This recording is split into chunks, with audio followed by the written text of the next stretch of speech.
Y esta mañana extraordinaria ya tenemos la presencia de Víctor Krupper. Él es actor y está viniendo a invitarnos a este unipersonal, esta obra exactamente que está presentando en el Foro Actum. ¿Cómo estás? Bienvenido. ¿Qué tal? Muy buenos días. ¿Qué tal? Gusto Muchas verte. gracias. Igualmente, ¿cómo te va? Pues contento, encantado de que vengas a hablarnos del sueño de un hombre ridículo. Así es, igualmente muy contento de estar con ustedes. Muy buenos días. Y pues nada, esa es la invitación abierta a todos ustedes. El próximo viernes estreno este espectáculo unipersonal. Es un texto de Dostoyevsky. Lo voy a estrenar el próximo viernes a las 8:30. Pues están todos muy cordialmente invitados. ¿De qué habla este unipersonal? Este unipersonal es un texto de Dostoyevsky que él escribió al final de su vida, que es un texto que nos invita al diálogo personal. Es un texto que nos invita a descubrir la persona que somos dentro de nosotros. Es una experiencia que este personaje tiene, que pierde el sentido de la vida, entra en una depresión muy profunda, que es algo que, te digo, sucede muy frecuentemente en nuestra sociedad. Y esta persona llega al fondo de esto, ¿no? Dice, pierde el sentido, dice, me voy a quitar la vida, y está en esta decisión tan grande que es, ¿no? El lo hago, no lo hago, lo hago, no lo hago, que eso nos sucede a todos, ¿no? A veces una mala inversión, una deuda, una mala decisión te quita el sueño, ¿no? O sea, una mala decisión que tú haces en la vida y no puedes dormir y estás. Entonces imagínate una depresión tan grande que dices, ¿sabes qué? Me voy a quitar la vida. Entonces esta persona en esto se queda dormido y tiene algo que muchas personas llaman un desdoble astral. Sale de su cuerpo en este sueño, en estas visiones, y encuentra un mundo perfecto. Encuentra una entidad espiritual que lo lleva, lo transporta por el universo, lo lleva a un mundo perfecto donde la gente no se miente, no hay violencia.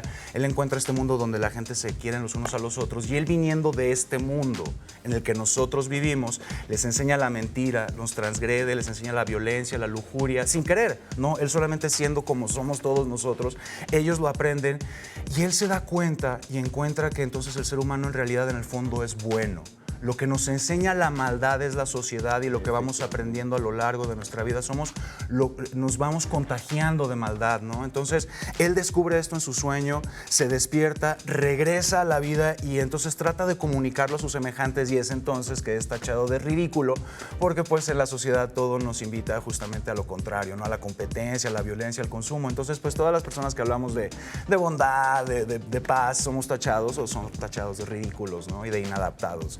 ¿Qué edad tiene este personaje y de dónde viene? O sea, ¿qué tipo de familia con qué tipo de familia se construyó? ¿O cómo está su parte psicológica?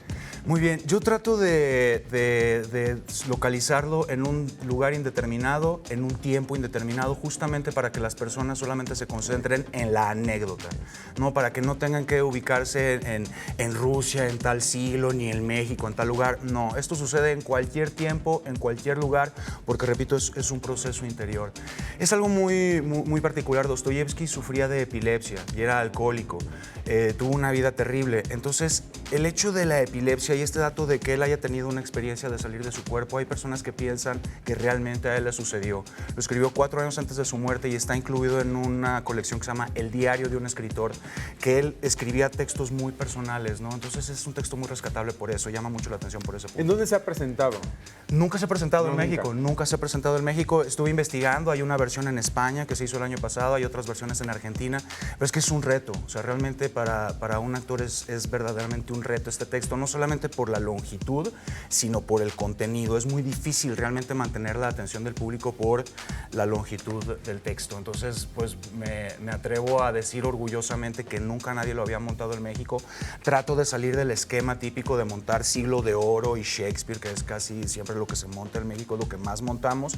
Entonces, tender, ¿no?, hacia el realismo, hacia los rusos, algo que de todos modos transformó la dramaturgia y la literatura mundial. Entonces, algo que es orientado para los jóvenes, ¿no? Que vengan a escuchar una historia que es un clásico, pero que es clásico por bueno, no es aburrido. Insisto, pues, es como la música clásica, ¿no? O sea, tú para apreciar la música clásica no necesitas ser especialista en música. Pues Víctor Krupper, te agradecemos en el alma que la gente no se pierda este unipersonal a partir del próximo viernes. Muchísimas gracias en Casa Actum. Gracias, Víctor. Muchísimas gracias a ustedes. Y bien, mientras te regreso, las cámaras y los micrófonos son todos tuyos, Alejandra.